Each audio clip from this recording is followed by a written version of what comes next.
Copy ready करनी है, Ctrl+CV करके यहाँ पे आपके चैप्टर का नेम होगा। उसके बाद आपने इसकी एक और कॉपी रेडी करनी है और अब यहाँ पर असल में आपने अपना पेज नंबर इंसर्ट करना है। इंसर्ट के मेन्यू में आना है और यहाँ पर ये देखें पेज नंबर है। जैसे आप इसको क्लिक करते हैं तो एक हैशटैग का निशान आता है, इसको आपने सेंटर्ड कर देना है और इस तरह से इसका भी जो साइज है वो 17 होना चाहिए। यहाँ से ये लाइन लेनी है, ठीक है।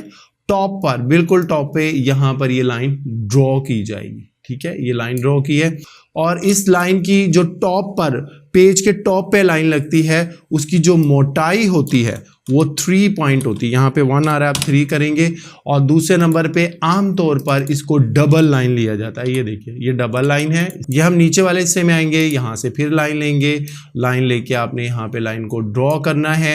ये एक ही पॉइंट की लाइन होती है।